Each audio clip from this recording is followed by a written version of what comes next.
Hello. Hi, hi. You know what time it is? It's time to listen to my dog snore. Well, actually, tonight you're not going to be able to listen to my dog snore for a very simple reason of for some reason my mic that I usually use for streams is not working at all. And I've plugged it and unplugged it and plugged it and unplugged it, and it's just not working. And it's very strange because it worked yesterday. And it just isn't working. And I don't know what's going on. And it won't turn on. So yeah, that's something to figure out. See, it's supposed to like the lights, these two are supposed to be blinking red and green respectively.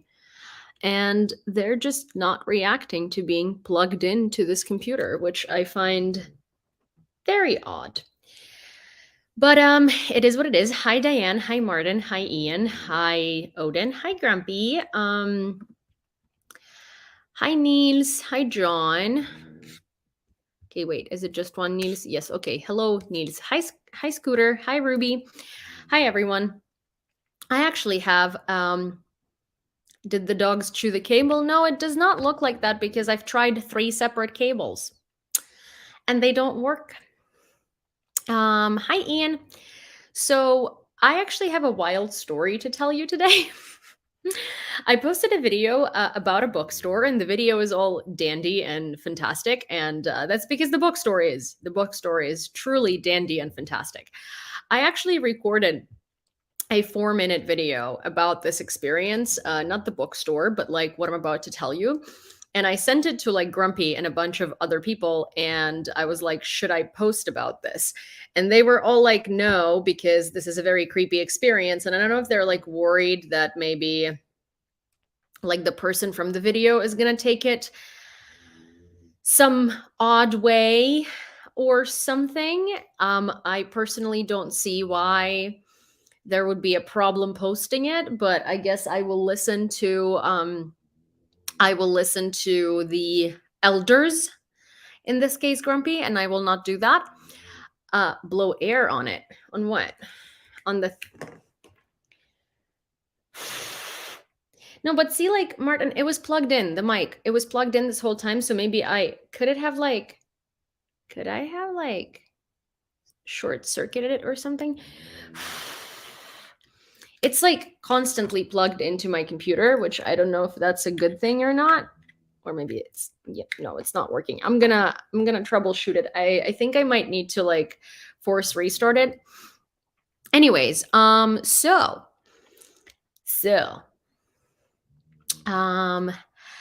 where was I? I was at so I went to this bookstore today, and I'm gonna tell you about this experience because it is literally insane. So I go to this bookstore, and this is a video that I've been advised not to post. And I go there with like with a couple of specific books in mind. I will show you one of the books that I really want to recommend to everybody like buy if they're interested in Russian colonialism all over the world, not just Ukraine. It's a really, really good book. It's like basically Russian colonialism for dummies. It's written by Maxim Aristavi. He's fantastic. Yeah, so fast forward, I get to this bookstore. It's new. It's on Hryshchatyk. It's huge. It has a lot of books in both English and Ukrainian and some other languages. It's really cool. It's a huge bookstore. It's 2 stories. Like on the first story, they have a cafe, a bunch of like reading nooks. They have this checkout, like at the checkout register, they have a bunch of Ukrainian made notebooks and like souvenirs and postcards and stickers and like reading lamps and a book. What are these things called? Like the freaking things you put in the book to know where you're at. Not book dividers. Jesus, why am I blanking on the easiest word in the world? Do you speak Finnish? No. Bookmarks, right, thank you. So yeah, so bookmarks and stuff. And one of the things that they do have is like, so if you go to MoMA or you go to like cool bougie bookstores, they'll have those like little totes, like canvas totes, and usually they'll have like designs on them. And some of them, especially at MoMA or any museums of like modern art and stuff, they'll have book totes with like different paintings on them. So in Ukraine, we have a huge inferiority complex, and we never think until this invasion, we never really put forth our best foot, basically, and we never put our own artists on covers of anything. We never really we just thought of ourselves as not worthy. And so in this bookstore, there are totes with paintings from Ukrainian artists as the design of the tote, and it made me so happy. Like it might sound so dumb, but like that doesn't exist. I've never ever seen a tote or anything really with Ukrainian artists on it. A Maria Primachenko, but that's a whole different story. But these are like different Ukrainian artists. It was so cool to see. But anyways, moving on. The downstairs is just full of books. It's like two huge rooms with like a ton of books. I like honestly, there is this book, there's this cooking book that I really want, that I've been wanting since I was in the US, but I saw it in person and it's so good. It has all of these recipes, and it has not only recipes, but also like history of Ukrainian dishes. Like it's both in the it's in the YouTube reel, and it's on TikTok and Instagram, so you can find it and you can look at the book and maybe you can buy it if you want. But so, anyways, I go downstairs and I'm asking for a very particular book. This girl comes up to me and she's like, "Yeah, let me look if we have the book, whatever." So while I'm waiting for this book, this other sales associate comes up to me, and it's a guy. And he looks like one of my ex-boyfriends. And I don't mean like, oh, he kind of looks a little bit like one of my ex-boyfriends. Like, no, he legitimately looks exactly like that guy. Like, to the point where my first thought was like, Luke. And then like it wasn't, obviously. But like they look super similar. Also, side note, that is the only ex-boyfriend that I wish I like never dated, because that guy was just like insane. I was in a very bad stage in my life. My self-esteem was really bad. I don't know how I ended up there. It was a horrible decision. Okay. That guy was just like awful. He was just crazy. He was just like this very strange person. He spoke in this like very like low, soft voice. He was kind of like serial killer reminiscent. Okay. So anyways, um, so anyways, Um, anyways, so this guy stands there, the sales associate who looks exactly like my ex-boyfriend, like one of my ex-boyfriends, and he like stands there and he just looks at me like this. Literally, doesn't say a word, does not say anything, like nothing, literally nothing. And he's just like, so I find that very weird, incredibly weird. But I'm just like, okay. Weird, strange. Also, what is that? What is that? What is that look? What is that psychotic look? Anyways, so I'm just like, so is your colleague getting the book? And then this girl shows up with the book, and I'm like, okay, cool. So I get the book, I go upstairs. I'm like, and this dude, like, as I'm walking away, this dude is still standing there, frozen, staring at me. And I'm just like, well, good thing I'm leaving, right?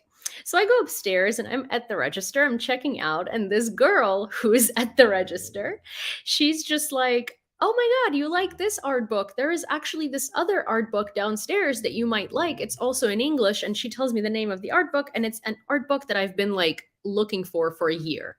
Usually you can find it online, but they never have it at the bookstore because it's very expensive and it's huge.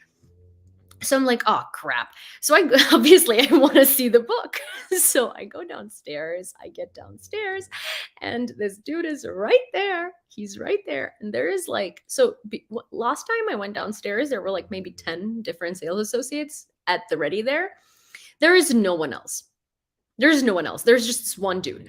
The other people I think are like in the other room. There are two rooms. I'm like, oh my God. Okay, well, let's go. So I come up to him and I'm like, hello. Do you have this book? And he's like, yeah, let me check for you. I'm like, okay, well, this is not weird. So maybe that was just a weird little hi Austria. Yes, 1 second. So I was just like, maybe this was just like a weird glitch he had. He still looks uncannily like Luke. So I turn around and I'm just like looking at other books that I'm interested in, like recording the video for the video that I posted, about the bookshop. I'm just like browsing, and this guy at some point comes up to me and he's like, "Hey, I just wanted to let you know that we do have the book, but it's going to take me some time to locate it." And I was like, "That's cool. Don't worry. Like, take your time." And he's like, "Oh, I'm not worried. I just wanted to make you feel happy that we have the book." And I'm like, "Okay, cool. Thanks." So I turn around to continue looking at other books uncomfortably while like this dude is looking for the other book.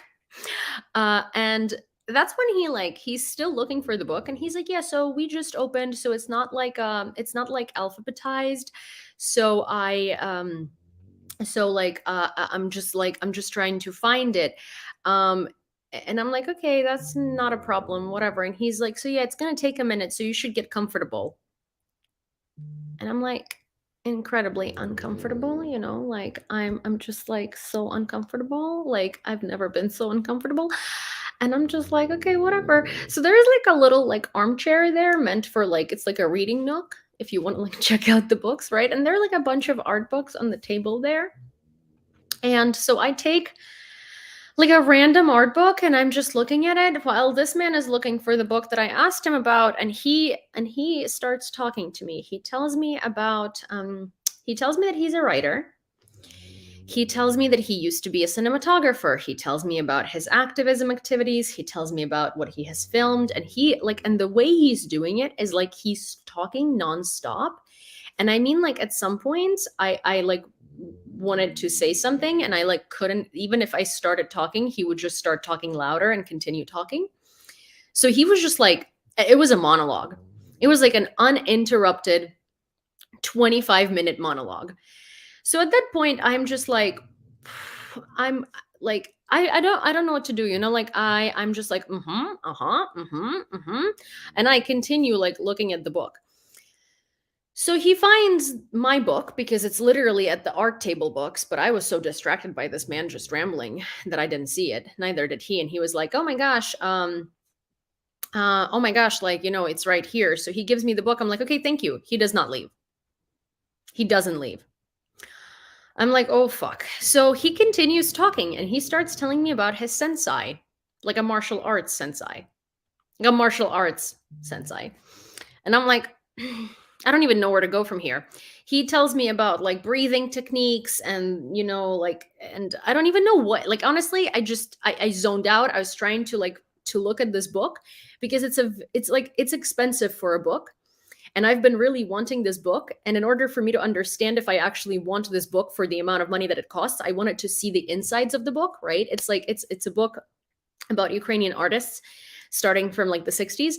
And so I'm just like sitting there, like looking at this book, right? Trying to look at this book. I'm also having a conversation with a friend on Instagram at the same time. So I'm like kind of trying to get like, and none of this bothers this man. Like the fact that like I'm getting a phone call from, I also got a phone call from my U24 producer.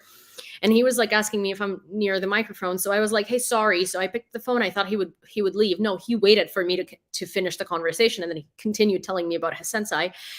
And I was just like, oh my God. So he tells me his sensei is like this really, a really strong man who could like move a bus by himself. And he's just like telling me all of these random things. And I'm like, and I can't get up and leave because I can't get up and leave because I just like, he just won't stop talking.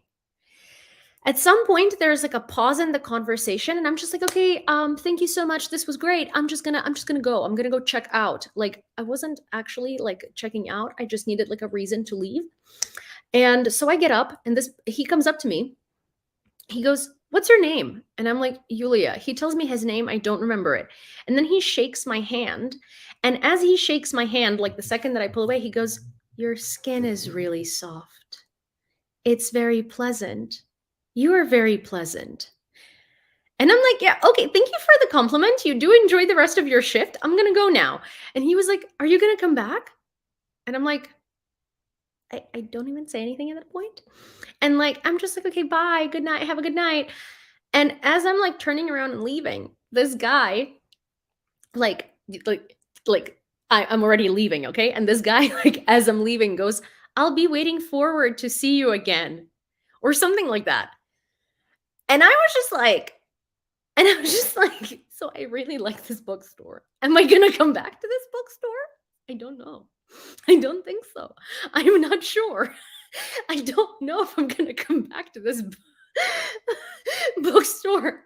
Like, like I was just like, like I don't know what to do. I regret. Like I don't know. Like while he was looking for this book, I think I like asked him something along the lines of like, "Oh, do you read books?" I don't know. It was like so awkward. I regret asking him that question because it started him on a whole journey of telling me that he writes, and like and like all of this thing, and I was just like, I was so taken aback by this. It was like, for those of you who do not understand how long this entire thing lasted, it was about 45 to 50 minutes. This whole interaction was like 45 to 50 minutes. I kid you not. I'm like not even joking.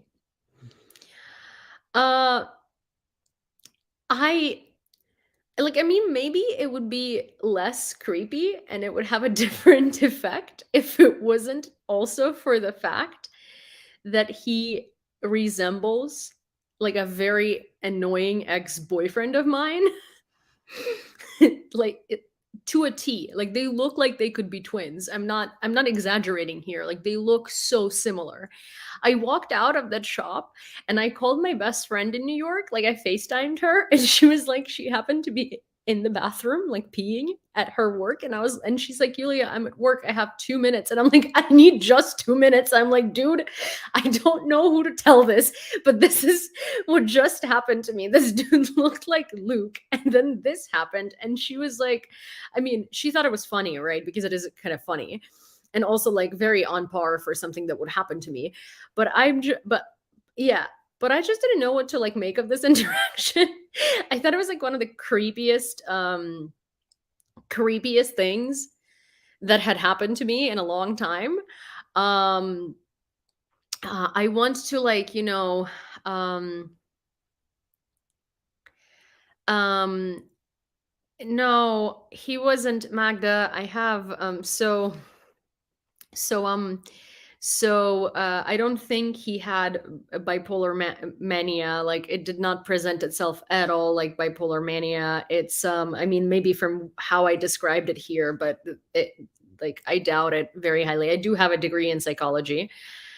And yeah, I think it's quite a reach in that in that regard with respect. But um but yeah, but it was just like a very very very very strange experience. I thought it was very weird. So yeah. First of all, so he doesn't talk like the way that he talks, which makes it even creepier but less like bipolar, is he talks in this very like low voice with lots of like, as in like his speech is uninterrupted and there are no pauses like that. Я живу зараз в Києві. There are no pauses really like that, but as in like I was a writer and then before that I was a cinematographer, and I filmed things that other people didn't film, and so I decided to become a writer because that way I can express things more clearly through this is the type of way that this person spoke. And it was even creepier because like he kind of like moves his head like this, like I'm telling you, I legitimately, this man could be the next Ted Bundy, just Ukrainian. And like this is a nervous laugh. I don't actually find it very funny. It was very, very creepy. And I always feel really bad when I find people creepy because it's like I'm sure he's a sweet dude who was just like trying to talk. And if he saw this video, I would feel really upset because like it would probably hurt his feelings. Unless he's actually a psycho killer, then I don't care.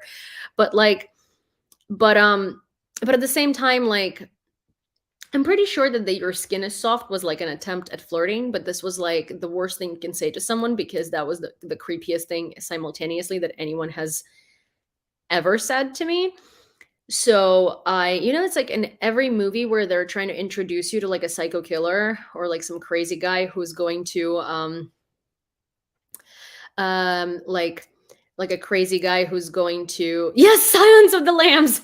Yes, exactly. Like a person, like they're trying to like warm you up to the idea that this person is going to be creepy throughout the movie and they're the killer, right? And this person is just like, and they're like, your skin is soft. Like that is literally how this guy said that. Okay. Yes, he was speaking in Ukrainian. We were in Ukraine in Kyiv. Давно в Kyiv, yeah, 2 months. Well, no, in Kyiv a month and a half, in Ukraine 3.5 months, I think. Something around, no, two. I don't know. Like, a couple of months recently. Moved back recently, lived in the US for 13 years, came to visit end of August, came back to New York to get my dog, moved here. So anyways, that was just like the wildest experience eh, I've had, you know? And I am just like, I really like the bookstore, and they have a lot of books that I want. Like, they have a lot of books on shelves that usually I can only find online. And it's really sad because I don't know if I want to go there, you know? Uh,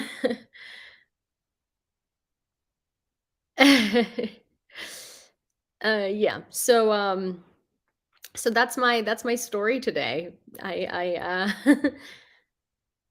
double down and ask if you can have his face. I don't want to be arrested. You will not my hands. They're rough as fuck. Don't go alone. Take backup. Yeah, I mean that's the thing. I think I'm gonna like. I think next time I go there, I'm gonna like bring my friend Masha. Maybe. Maybe that'll be better, but also like I don't necessarily want to subject any of my friends to this situation. I also feel like this person would be like, hi, and I would just be like, hello, like, hi. So we're still on that note. Cool. So yeah, but I mean, like, hey, listen, we shall see. It is a great it is a great bookstore. They did just open. So so i um so yeah. Yeah, I was like, see, Debbie says, go back with a buff male, scare him off. As I was like exiting this bookshop, because the guy also told me that his shift is about to be over, I was like thinking, and this is like so stupid because so I was on Khreshchatyk, which is near Maidan Nezalezhnosti. Like, none of my friends live near there. I know one person who lives like 5 minutes away, but we're not currently like in contact. And also, that'd be like super weird if I called them. But like I was just like in my head, I was trying to think which of my like male friends live nearby so I could like call them and like leave the store with them. But yeah, none of them lived nearby. I ordered a taxi while I was in the store, and then I walked out and I immediately called Grumpy just so I could like talk to someone on the phone. Signs of life and stuff. And because I also wanted to just like tell someone what had just happened. Maybe I called Gabby first. I think I called Gabby first. Anyways, point is I was like on the phone. I got into the car, and yeah, yeah, that was it. I got home. And this is a book that I wanted to show all of you. I've mentioned it on a stream a while ago, but so this book is called Colonialism 101 by Maxim Erestavi. He's a Ukrainian author, and it's an illustrated guide edited by Maxim Aristavi. And I love this because it says gaslight, invade, exterminate. One formula, 48 invasions, millions of indigenous voices before us murdered or assimilated without telling their stories. Russian colonial empire has been hiding in plain sight for centuries. We survived to unmask it. We survived to talk at the empire back. Oh, Olga has that one. I think. Hi, Chad. I think almost all of us have. I think almost all Ukrainians have this book because it's like the first of its kind type of like. It's basically like a dictionary of Russian colonialism. So there is table of contents here, and in this table of contents, it gives you basically like. It basically gives you all of the exhibits. So it's like Lithuania, the Khanty, Afghanistan, Sakartvelo, Georgia, Syria, Ukraine, Sakartvelo, Mongolia, Poland, Hungary, Lithuania, Estonia, Sakartvelo in different years. Iran, Ukraine, Krim, Sakha, Finland, Estonia, Latvia, and Lithuania, Czechia and Slovakia, Tanutuva, North Caucasus, Buryat, Mongolia, Karyala, the Dolgans, Germany, Ukraine, Armenia, Moldova, Latvia, the Tungus Republic, the Nenets, Romania, Ichkeria, Central Asia, Azerbaijan, Bashkortostan, Don and Kuban, Idel-Ural, Azerbaijan, Tajikistan, Estonia, Belarus, the Kalmyks, Halmgud, Bulgaria, Kazakhstan, Latvia, Moldova. So basically, these are all of the places and years and dates of when they were colonized and what has been done to them. So it's a really, really good book. And I do really like the ending of this book because there's this one page. And this one page is a super important page. It's just like a tiny little page. And it's, wait, sorry. It says the empire will fall. So yeah, so it's very illustrated. It's literally like the way that it's made, it's like Russian colonialism for dummies. So it's made very, very simple for like, it's not like, okay, for dummies is like such a, it's not a good expression, but it's sort of like if you know nothing about Russian colonialism, and even if you know a lot about it, I think you're still going to find out more. I think it's really cool because it dives deep while keeping it simple, and it summarizes everything, and it's really easy to read. It's a very, very, very good book. And you know, I highly recommend. All of my friends who are Ukrainian have this book. Literally, I think I don't know a single person. Is it available in English? It is in English. It is literally called Russian Colonialism 101, and it's in English. The whole point of this is for it to be in English. It's Russian Colonialism 101 by Maxim Aristavi. Aristavi and Maxim, like MAKSYM, then ERISTAVI. Maxim Aristavi, Russian Colonialism 101. So yes, it is in English because the whole point of this book is for Western people to understand Russian colonialism. And it's not in Ukrainian because most Ukrainians know most of these things. But it's a good, like, it's a good handbook. I'll give you like an excerpt of this because I think like to give you an idea sort of how this book is built, right? Iran, 1911-1946. Gaslight, stalking, divide, invade, to protect, exterminate, ethnic cleansing. After facing centuries of meddling by Western and Russian colonialism, Iran is trying to reassert independence.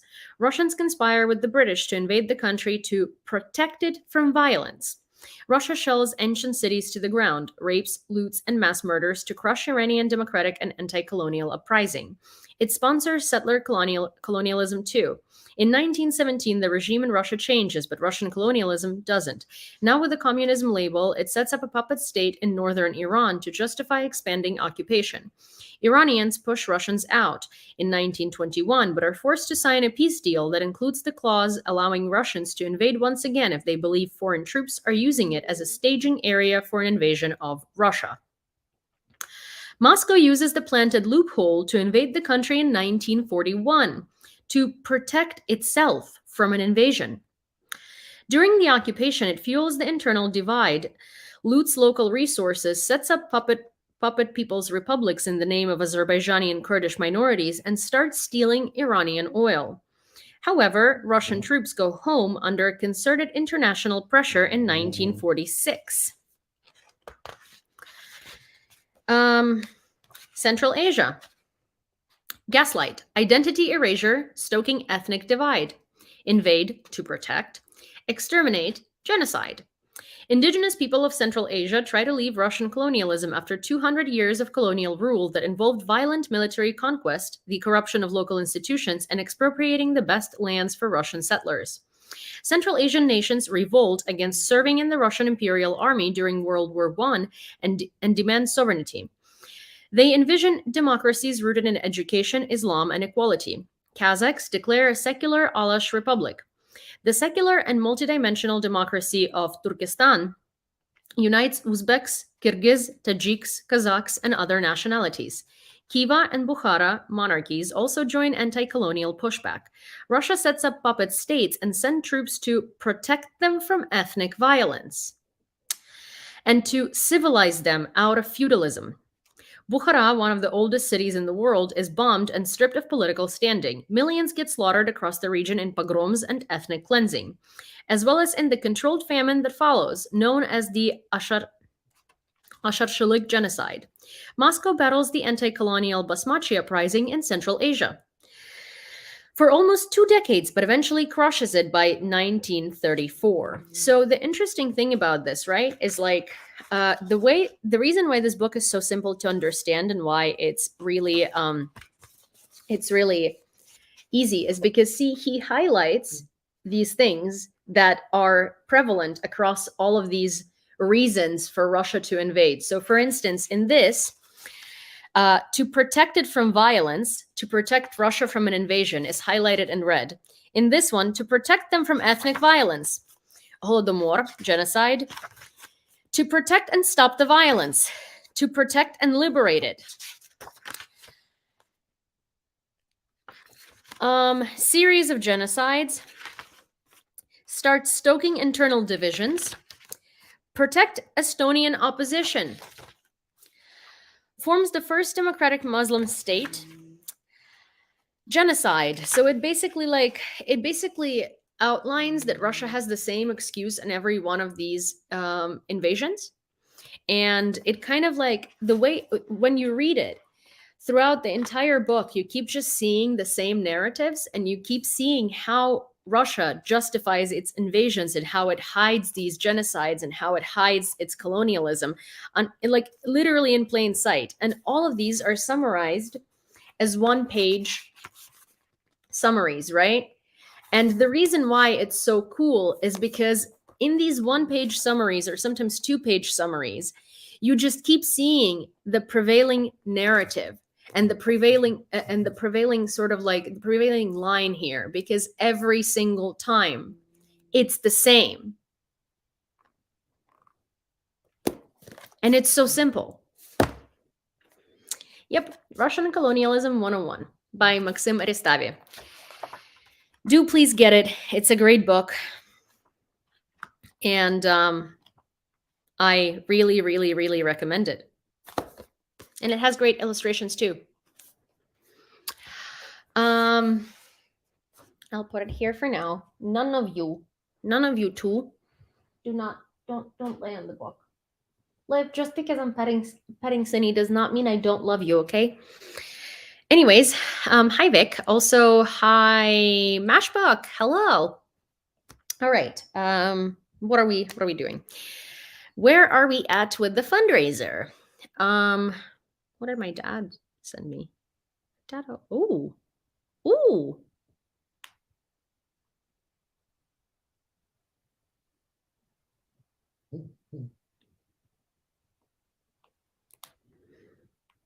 Hmm.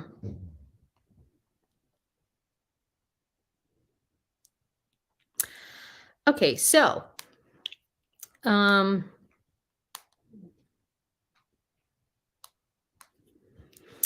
where was I? Where are we at with the fundraiser? We are at $13,072. Woohoo! No sense. Can we get to $13,200 today? That will be 128 bucks. Hi, Grandma Dude. Hi, привет. That would be $128. Can we do that? Can we do that? Okay, I'm gonna start reading the news. What sense? It's a Ukrainian bookshop, I think, if that's what you're asking about. Okay, so if you want to donate to the cents. Oh, okay. Thank you, Dave. um, Starting off strong with $5 from Dave. We are at $13,077. Woohoo. um, and John at 69 cents. So we are now at $13,077.69. Not cents, cents, cents. Hi, Sin. Can I help you? Can I help you, bud? Oh, also, have you seen those videos on TikTok where people basically trick their dogs into thinking they fell asleep with human food in their hand, and they're actually not asleep. They're just they're just they're just trying to see if the dog will eat it. Both of these dogs failed miserably. Miserably. Neither one of them passed the test.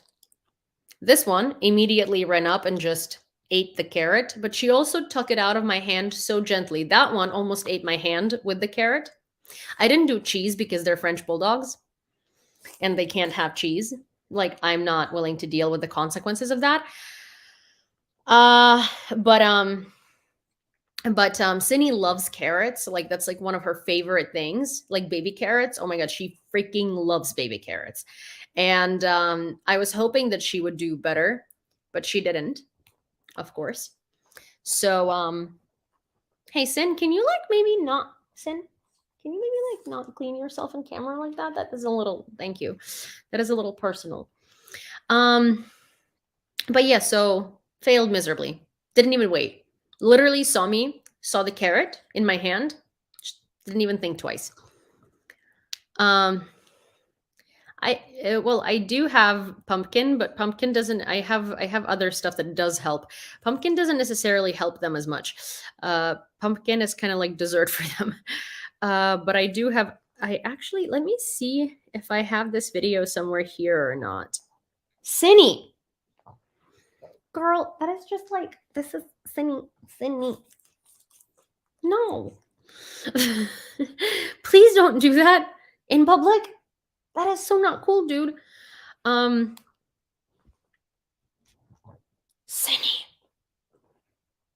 Cinny. Cinny.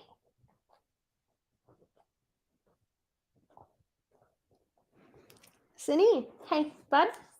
Can you do that later? Like, it's just not the right time right now. Are we on the same page? Yeah, sorry, I don't want your saliva on me at the moment at all. Are we on the same page though? Okay.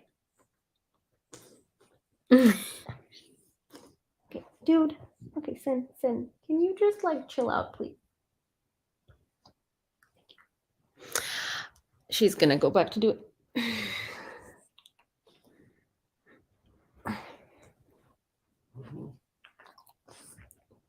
Thanks. Anyways, she's doing it because she can. Of course she's doing it because she can. She can't anymore. 1 second. Let me just get to like the top of my notes for today. Sini.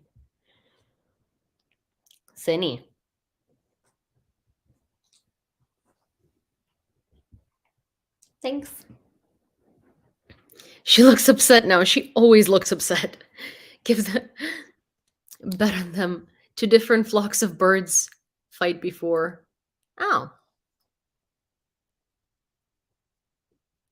One opened a huge new bag of food while you were away and had a free buffet for herself. Yeah. Yeah. Okay, Cindy, just because you turn around. Okay, 1 sec. Buddy. Hey, come here. Thank you, bud. Thanks. Yes, I will pet you. I will pet you as long as you stop eating yourself out and like making all of these noises. This is not the right time.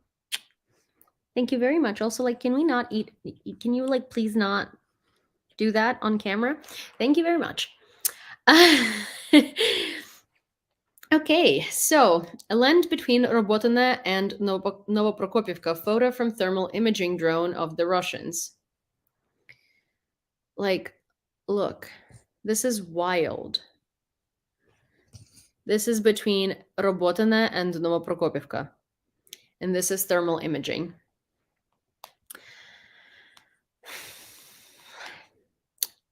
And this is a video of the situation in Krynki.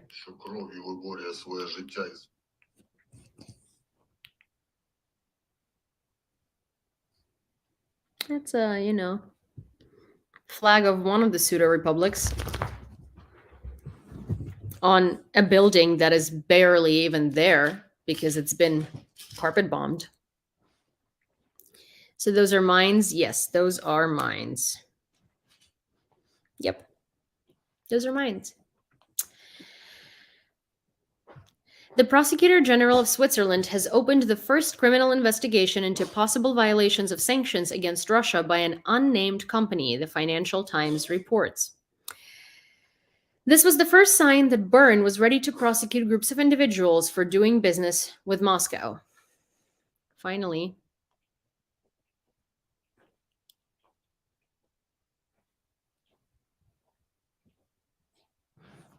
Liv.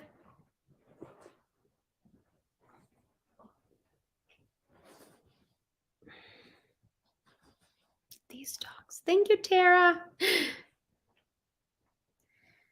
How do you when will Kyiv regime collapse? Oh my God, honey, I am the Kyiv regime. Actually, give me a sec. This is such a fantastic time for my sweatshirt. Courtesy of John. Thank you very much.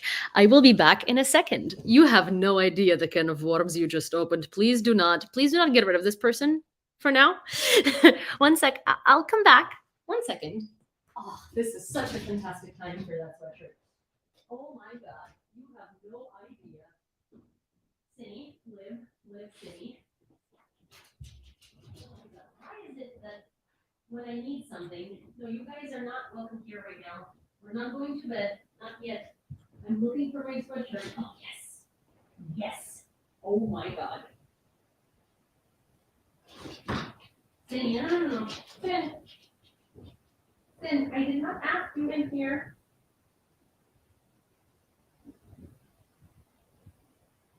Cindy, keep walking.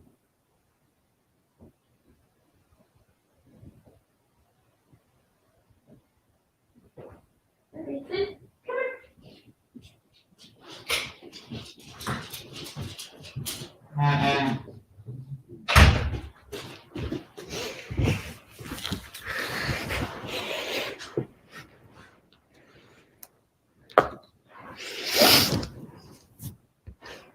I am the Kyiv regime.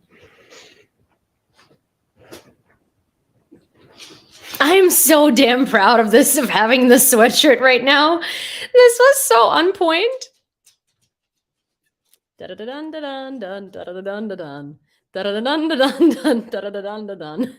This literally says the Kyiv regime in Ukrainian. I love it. It also is like it's a very comfy sweatshirt. It's a very cool Ukrainian brand. You guys can find it online actually. I think it's Syndicate. I think the company is Syndicate who makes it. It's either Syndicate or Riot Division. I think it's Syndicate. Mm, I don't know where the little thing is, but yes. I am the Kyiv regime. Anyways, I'm so proud of the sweatshirt. Okay. Sorry. I should probably sit like this. I should probably sit like this. Okay, the Prosecutor General of Switzerland has opened the first criminal investigation into possible violations of sanctions against Russia by an unnamed company, the Financial Times. This was the first sign that Bern was ready to prosecute groups of individuals for doing business with Moscow. Da-da-da-dun-da-dun-dun-da-da-dun-da-dun. Sini. Sini, come here. Sini, come here. Yes, it is Kyiv. But in Ukraine, it conjugates into Kyivsky because whose regime? The Kyiv regime. Kyivsky, belonging. A residential building in Sumy was struck by an unmanned aerial vehicle attack. Casualties have been reported, including preliminary fatalities, although the regional military administration is still in the process of confirming this information. Rescue services are actively engaged in their efforts at the scene. They're all sold out. Oh no, Mashbook. Are you sure? Because let me look it up. You went to Syndicate's website?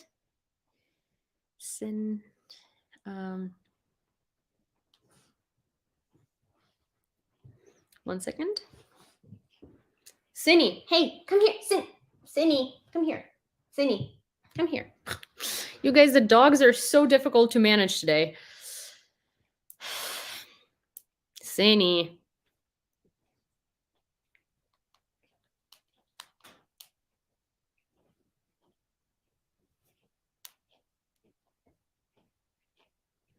Well, they do have it in small. And they do have a t-shirt, I believe. Obviously, I don't think small, which I'm unfortunately not. There is a t-shirt though. Okay, extra small. And in white, also extra small. Yeah. I'm sorry, Mashbook. The French parliament supported the security agreement with Ukraine. Before the vote in the National Assembly, Prime Minister Attal spoke, calling on parliamentarians to express their support for the agreement and Kyiv. Voting against means giving Putin all the arguments and the signal he's waiting for. Abstaining means avoiding one's responsibility to history, he emphasized.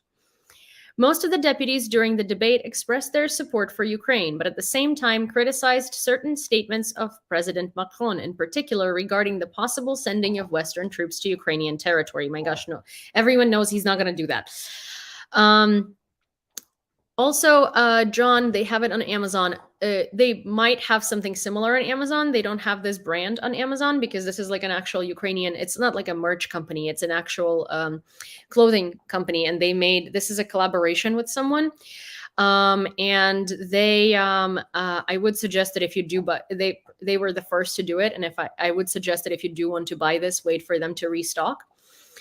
Heroyam Slava, because it's, or buy it from a Ukrainian company,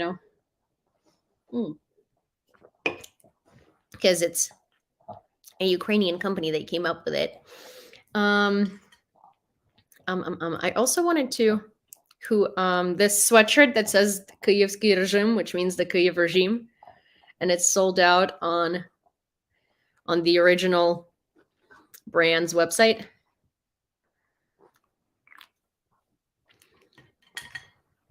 Also, gentle reminder, the fundraiser is at $13,077.69.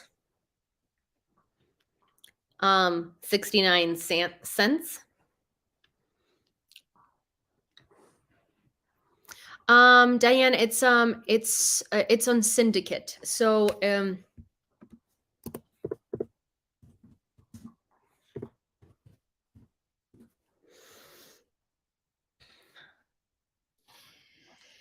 the European Commission has prepared a negotiations framework for Ukraine and Moldova's EU accession. It will now be discussed among EU member states. After the final approval, the EU will hold an intergovernmental conference with Ukraine and Moldova, marking the formal start of the accession negotiations.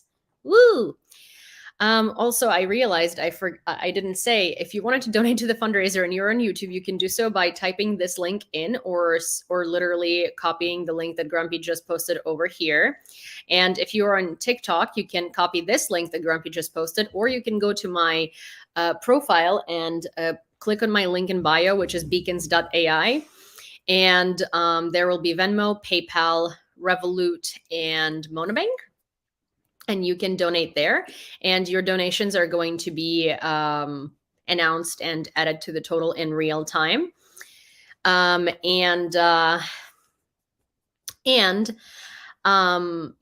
we do really like, there are quite a few people here that like to mess with the cents amount of the donations, because some people really can't stand the uneven numbers, and some people do the uneven numbers so other people will even them out. And that's been, an interesting little strategy some people, John, have over here. So we're at $13,077.69.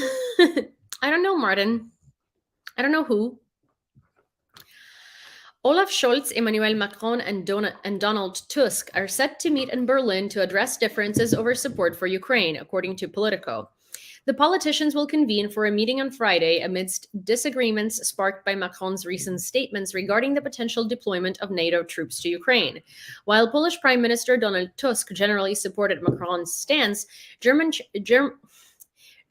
Chancellor Scholz firmly rejected the notion of deploying troops to Germany. Additionally, Scholz reiterated his opposition to supplying long-range Taurus missiles to Kyiv despite insistence from Berlin's allies. Macron is expected to arrive in Berlin around noon on Friday for bilateral talks with Scholz, followed by a trilateral discussion including Tusk. A senior German official stated that the talks are not expected to yield concrete decisions or announcements, but rather aim to send a signal of unity. Oi! Speaking of talks and speaking of things, so there is a petition to discharge. Basically, Mike Johnson, the Speaker of the House, who is literally a MAGA Republican and is subordinate to Donald Trump, who is, in his turn, subordinate to Putin. He has been purposely not putting the Ukraine support bill on the table, on the floor to vote, because he knows that the bill is going to pass. And because of that, Democrats are forcing a discharge bill, which basically means they will bypass Mike Johnson and bring it to the floor anyway. So most of the Democrats have already signed the discharge bill, and the Republicans have not yet. And we've actually been discussing this in a particular group the other day. And there is a possibility that the reason why the Republicans still haven't signed it is because so they want to see all of the Democrats signing it, and they want to see how many votes are left and if their vote is going to change something, because them signing this bill is taking a risk, because obviously the Republican Party right now is magatards, and they don't want to take the reputational risk, and they don't want to take the they don't want to take that responsibility if nothing's going to come out of it. So once all of the Democrats sign it and there is only a couple of votes left for the discharge to pass, then I think the Republicans are going to sign it, because for them to sign it, they need to know that their vote is actually going to do something, because why put themselves on line of fire if the bill is not going to pass, and then they're just going to have this whole thing within their party, because we know that the Republican Party right now is a garbage fire. A Make America Great Again garbage fire. A Make America Fascist for the first time garbage fire. A Take American Freedoms Away garbage fire. A Screw the Constitution in the Name of Constitution garbage fire. Yeah. Yeah, that garbage fire. Anyways. Putin has warned the West that Russia is technically ready for nuclear war, and that if the US sends troops to Ukraine, Moscow will consider it a significant escalation. Yeah, so another red line from Putin to write down, because um he's already said before. What are you doing, ladies?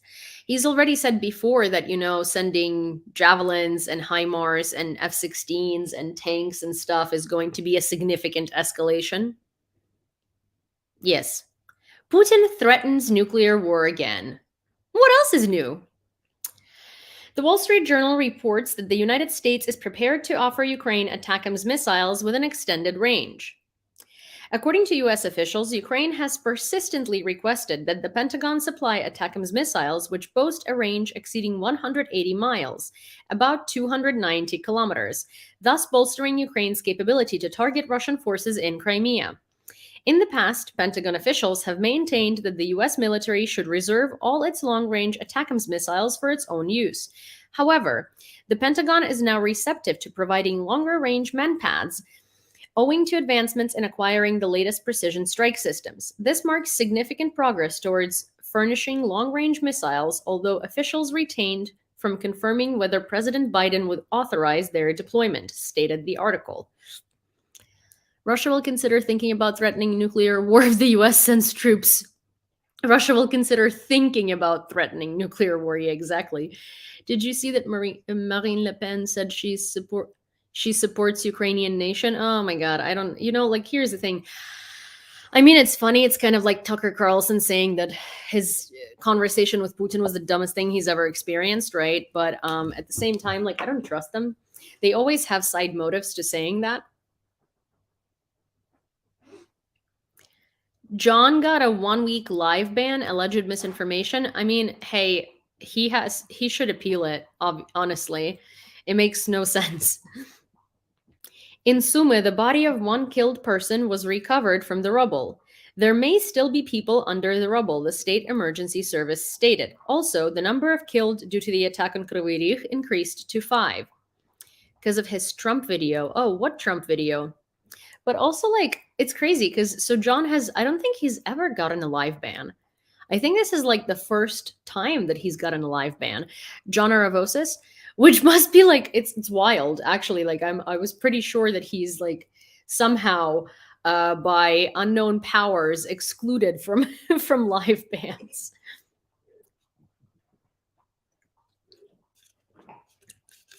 Also, this is the kombucha from the previous video. I mean, not the same can, obviously, but I love this kombucha. It's called Spraha, which means thirst. Also, speaking of, our donation fund is thirsty.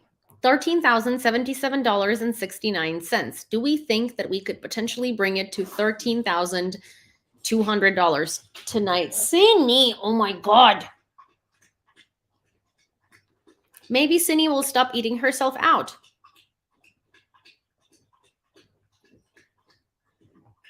If we... Yeah, see, maybe Sydney is doing that because the total has 69 cents in it, and you were just, giving my dog all the wrong signals. Maybe that's what it is. Oh, hi, Mark. You're having some yummy Guinness. Sydney is having I'm making a very crude joke right now, but Sydney is having a yummy evening too. She's been cleaning herself for the last hour, and I keep asking her not to do that on camera because it's a little too private, but she just won't listen. Okay. We do not consider the option of lending aid to Ukraine acceptable, said Matthew Miller, the spokesman for the U.S. State Department. We don't think that burdening Ukraine with billions in foreign debt as it tries to revive its economy, which is, after all, the best way for it to stand on its own feet and defend itself without the help of other countries, is an appropriate step at this time, said Miller at a media briefing. So lending aid would be Lend-Lease. Liv, what did you do? You look guilty. You look super guilty. What did you do? Liv? What'd you do? What'd you do? She did something.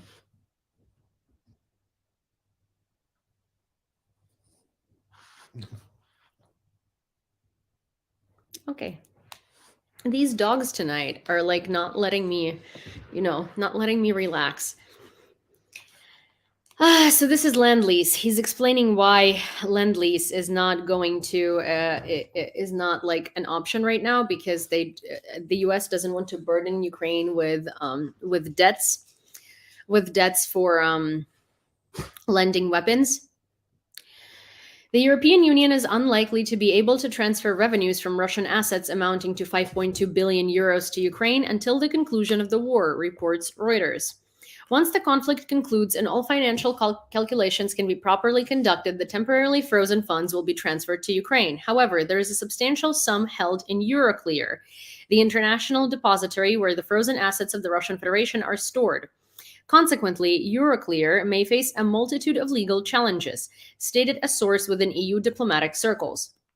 Specifically, potential claims could arise from the Central Bank of the Russian Federation, which, utilizing Russian courts that do not recognize Western sanctions, may seek to levy sanctions on 33 billion euros of Euroclear funds held in the National Securities Depository in Moscow. Oh my gosh.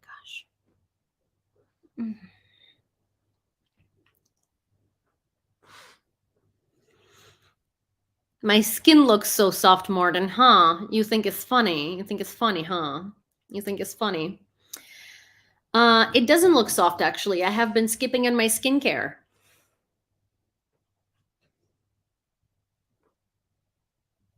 Are you done? Moreover, the Russian Federation may take measures to seize Euroclear funds held in securities depositories in Hong Kong and Dubai. Additionally, there is the likelihood of further lawsuits from Western banks that have incurred losses from investments in the Russian Federation.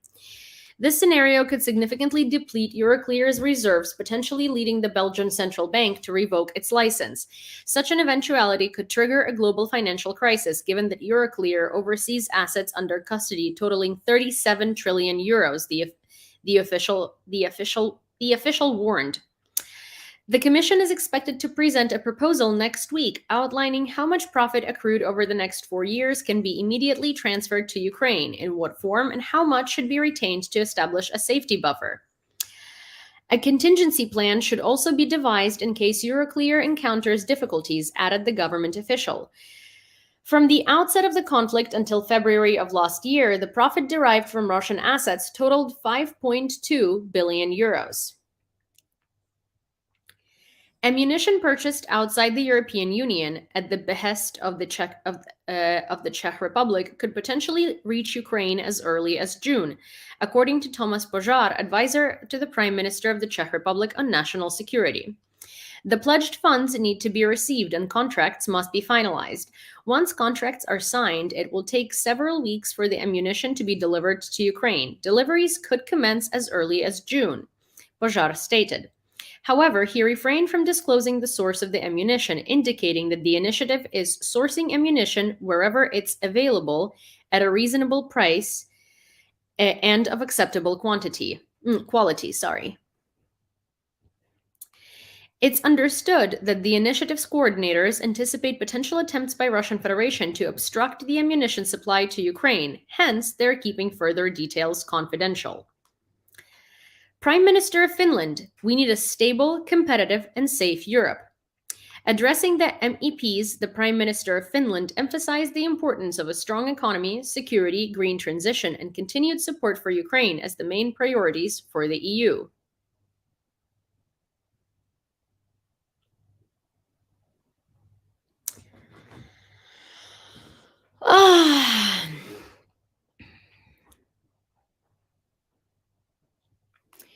Ukraine faces a huge electoral dilemma. What is the biggest obstacle to holding the presidential elections that are due this March, and what do voters say about it? Submit a full-scale invasion is an insane idea. Will Ukraine risk the presidential vote this March? The short answer is no, and here is why. Uprooted by the war, millions of Ukrainians will have no access to voting. Among those is a volunteer soldier, Ivan Goshovsky. Wounded at Bakhmut, he is now serving in air defenses. Over 1 million Ukrainian soldiers like Iwan are now at the front line. Voting in trenches is a no-go when you are being bombed and shelled. 6.5 million Ukrainian refugees scattered worldwide can't cast a ballot either. Millions of other voters are caught up in the Russia-occupied regions. 2.8 million have been exiled to Russia. Ukraine's Central Electoral Commission made it clear. Elections are banned by Article 19 of the martial law legislation, though vote security remains the biggest concern. A Russian missile like Kinjal can reach and strike any Ukrainian city within 3 to 5 minutes, and attacks are a daily occurrence. Keep voting rights or save voters' lives? The choice is obvious for Ukrainian voters. According to the latest survey, 81% of Ukrainians say presidential elections can wait. Yeah, we don't want elections because also soldiers can't really vote. People that have been kidnapped to Russia can't vote. A lot of people are abroad and will not be able to vote. People are in occupation. They're not going to be able to vote. 20% of the country is not going to be able to vote because it's occupied by Russia. So yeah, presidential election is a no-go. Oh.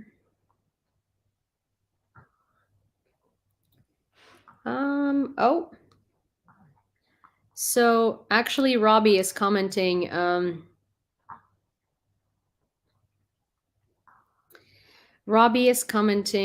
the discharge bill, and it's 213 Democrats. Pelosi supposedly made a statement saying they have the numbers for 218. She can count votes like no one else, votes being signatures in this instance.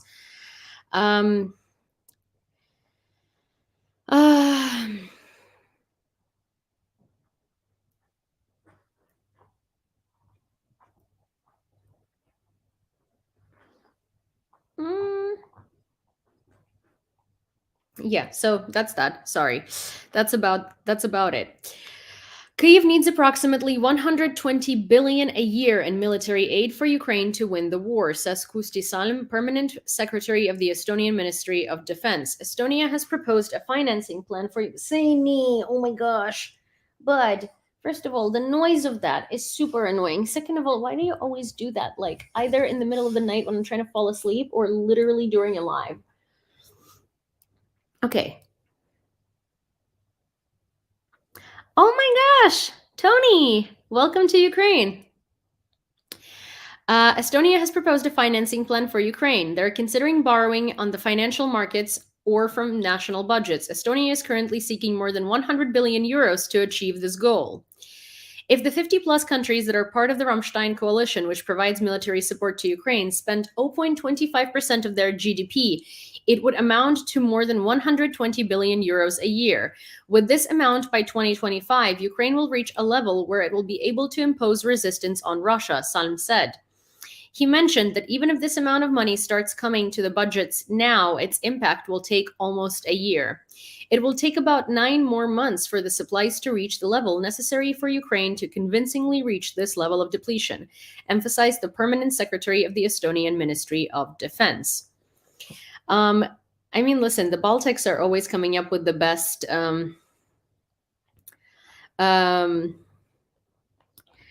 best ideas, and they're always supporting Ukraine the most, and it's just the most compared to their GDPs and their budgets, and it's just a very lovely thing to witness. Thank you. Ambassadors of the EU countries supported the allocation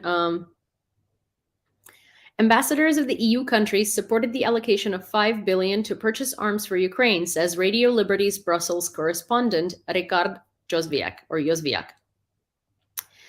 And this one's a big one. And It's about campfires in Russia. Over the course of 2 days, Ukrainian drones attacked oil refineries in Russia, resulting in damage to 12% of oil refining capacity. 12% of oil refining capacity is a lot. It's like 1/8 of Russia's oil refining capacity. That's a lot. Russia's defense ministry said that overnight the Russian military intercepted 58 drones in Belgorod, Bryansk, Voronezh, Kursk, Ryazan, and Leningrad regions. This is one of the largest attacks in recent months. Remember that massive oil refinery plant that was on fire yesterday? Two of them, actually.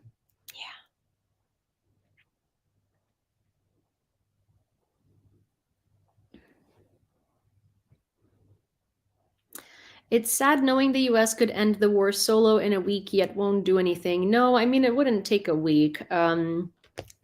Russians are entrenched, but yes, the US could end the war, but we are also not asking for boots on the ground. We are literally asking for weapons so we could end it in our time on our own.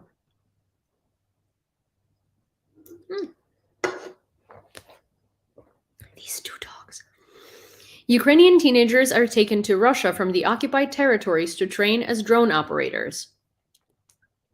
About 100 children aged 14 to 17 who are in the ranks of the Junarmia, the same thing as Hitlerjugend, are being taken to Yuntech training camp. The shift itself will take place in April in one of the camps in Krasnodar Krai, according to the Center of National Resistance. The resistance reminds us that on May 9th, children who have joined the junior army will be initiated in the temporarily occupied territories. Joining is both voluntary and forced, as children are forced to write application to submit an application to avoid problems. All schools in the occupied territories of Kherson and Zaporizhia are to set up junior military branches by May 9th. So Ukrainian kids in the occupied territories are quite literally sent to Russia aged 14 to 17 to learn how to operate drones, and then they're going to be sent to the front. Because Russia doesn't just train people to operate drones. And while you think maybe that's a rare, like a position in the rare, it isn't. Like these are Ukrainian kids indoctrinated into the Russian military and indoctrinated into like the Russian world that are made to believe that Ukrainians are Nazis and that are forced to become drone operators at age 14. That's wild. The USA does not perceive Russia's willingness to use nuclear weapons following Putin's statements. According to officials, Putin seemed to reaffirm Russia's nuclear doctrine, which asserts their intention to use nuclear weapons if their sovereignty is threatened. White House National Security Council spokeswoman Watson characterized Russia's nuclear rhetoric as reckless and irresponsible during the conflict with Ukraine. It was Russia that brutally invaded Ukraine without provocation or justification, and we will continue to support Ukraine in defending its people and sovereign territory from Russian aggression, she stated. Yeah, I mean, no one, literally no one, believes Russia's nuclear rhetoric anymore because they threaten nukes every week. I mean, literally every week. It's like, it's gotten so old at this point. It is significant to remind you, Le Pen is one of the most pro-Russian politicians in Europe, and Marine Le Pen, leader of the French far right, the second largest party in parliament, which is now in opposition to Macron, she has repeatedly supported the annexation of Crimea and pro-Kremlin narratives, advocated the lifting of sanctions on Russia, advocated leaving NATO, and called for thinking about the end of the European Union, quote, and most importantly, the Kremlin, through its proxy banks, financed Le Pen's election campaign in 2014, allocating 11 million euros. She had supported Ukraine. And this is her message on Twitter. By invading Ukraine on February 24th, 2022, Russia triggered a war on the EU's doorstep and a geopolitical crisis, which is undoubtedly the most dramatic in the last 20 years. To the attacked Ukrainian nation, we owe our respect and support.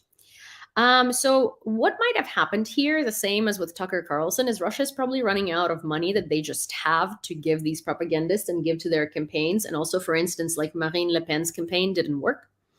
Macron won. So I think maybe she's just turning on Russia.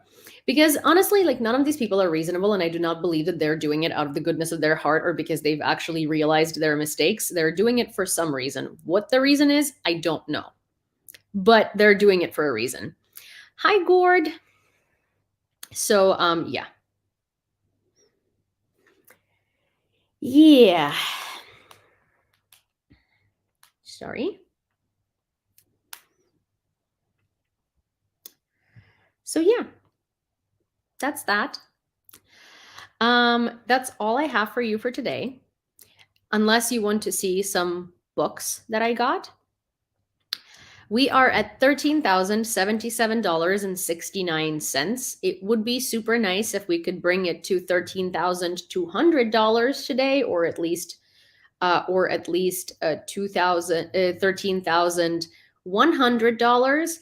Hi, Gord. And if you would like to donate on YouTube, you can do so right over here. If you are on TikTok, you can donate in my link in bio on my profile. I will demonstrate. You can go right here, right? My profile. Hi, Yana. And you press beacons.ai. It brings you over here. Oh,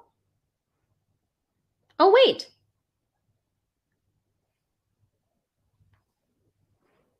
Goal reached, Martin. 122.31. Thanks, Martin. So Martin had just closed the goal. Quite literally, we are at $13,200. If you did want to donate, however, you can do that over here. But thank you, Martin. And you can find Venmo, PayPal, Revolut, Monobank, any payment method. Also, I do want to show you. It's a slow day. Yeah, it was a pretty slow day, but it's okay. It happens. I do want to show you a book. I would show you the other books too, but they're kind of like nicely put on my shelf. And if I start getting them out of there, it'll be 69 cents. Wait. Wait. 69 cents from John, of course, which brings us to $13,200.69. So this book is called Blackout. It's in Ukrainian. It's not in English. I haven't seen it in English. It's a really beautifully designed book. So it's about blackouts in different regions. It was published in 2023, and it's basically like a comic-like narration of different stories of how people were living when electricity outages, which we called blackouts, were happening in different cities in Ukraine. And I thought it's like very beautifully illustrated what happens when Putin meets Trump. And it really shows sort of what life was like. No, Kat, it's in Ukrainian. And I think it's very interesting that they chose yellow, right? Because it represents light, and light is the one thing that was missing.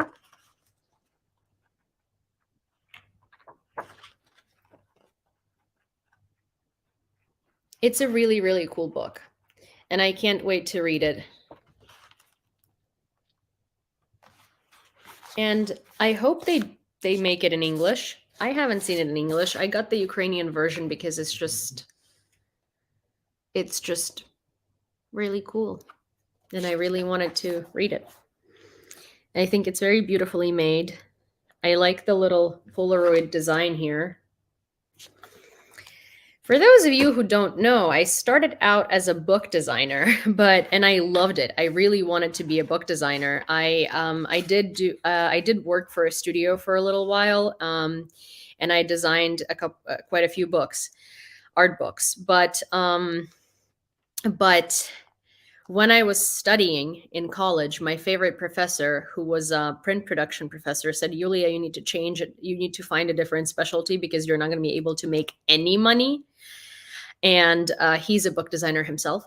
And he's like basically in the US, in New York, like you have to be grandfathered into the industry. They're not hiring. And like, in fact, people are getting fired. And so I went into UX design, but I love designing books and like magazines and things like that, like anything really like editorial. I love it. Um, and um, and I absolutely love buying books. I love reading books. I love everything about books. I will pay more for a book if I like the design of the book better, because I am just so obsessed with book design. And Ukrainian publishing industry is really like has really been revitalized during the war because a lot of people started reading in like bomb shelters and stuff. And our book industry is so amazing. And there's so many beautiful new books and they're like so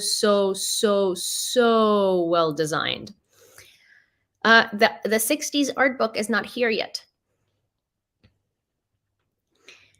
I will show it when it's here because it's not here yet. Remember, I ordered it. I didn't get it because the dude was creepy. Does my apartment have good shelving? Yes. I have like a whole thing of shelving and it is growing in books.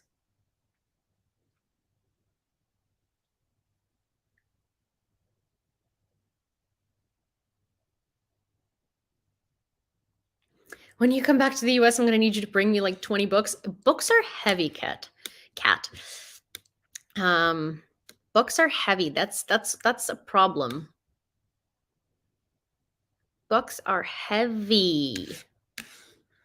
I'm trying to find something here real quick, and I don't seem to be finding it. There is a comment I was looking for,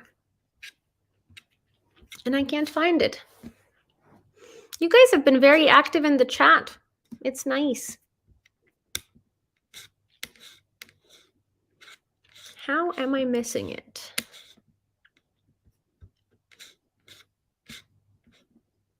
Mail to and from Ukraine is really expensive, I think. No, it actually really isn't. It's sometimes cheaper than mailing within the US. I'm not even kidding. Because we have like Ukrainian mailing services within the US. So yeah. Oh yeah.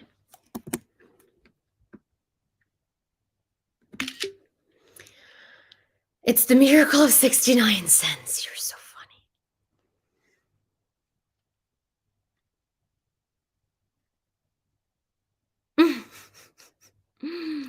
Yeah, there is no weight limit, Diane. I'll take your dogs. No. Alrighty, guys. I think it's time for me.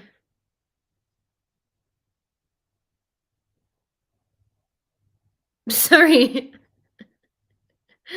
I don't even know what this is supposed to mean.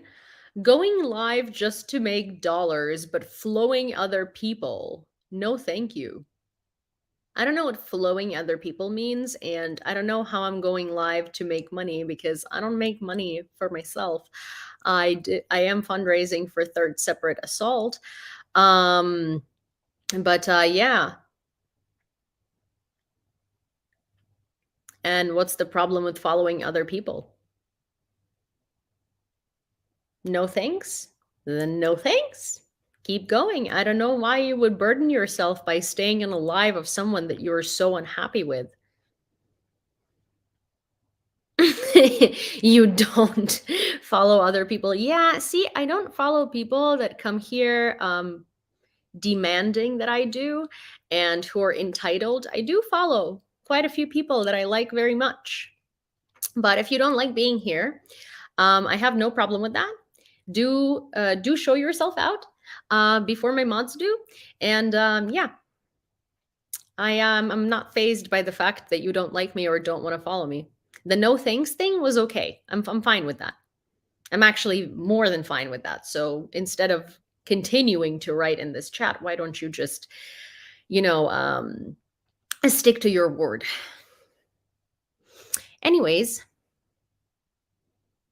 before I got to follow, so oh my god. No, but I find it like so weird. Like I don't like I have no problem, I forget to follow people. Like there's so many people that I talk to in my like DMs and stuff, and I don't know if I follow any of them because I just forget to do that. You know? I like forget to like go and follow because if I'm like talking to you in my DMs, I don't necessarily like think about the following part. But also like there are people who will like just DM me and be like, "Hey, please follow me." And I like it's not like it's a big deal, right? But it's just like I don't know there's like no content or no anything. Or it's just like some very random stuff. And I don't necessarily want to do that because like I don't want to like I feel like following something is almost like an endorsement, and it's just kind of weird, because like if you end up posting something like, some like person that I don't know or I don't talk to, like I don't get it. No, I mean like the people that I literally don't know who will just DM and be like, "Hey, can you please follow me?" And I'm like, I mean, I technically yes, but like why? Like why? Thank you. Gesundheit. Danke. But yeah, thank you. But yeah, but I have like zero issue with it. It's just like she's good to make sure we're not batshit crazy. Yes, I do, because today there was a very lovely interaction for me at a bookstore, and I seem to just like I mean, see, here's the thing. Hi MD. See, here's the thing. Like, I seem to be much luckier with like crazy men than I am with like crazy women. So usually, women are not crazy, at least women in my surroundings. But men, however, oh my God. Yeah, okay, yes, ADHD as hell. I am going to sleep. Thank you, Grandma Dude, and thank you everyone else. Um Thank you everyone else for for thank you for reminding me that I said that I was going to go to bed. Okay, good night. Good night. Okay. All right. Bye. See ya tomorrow. Night. Bye, guys. Ah.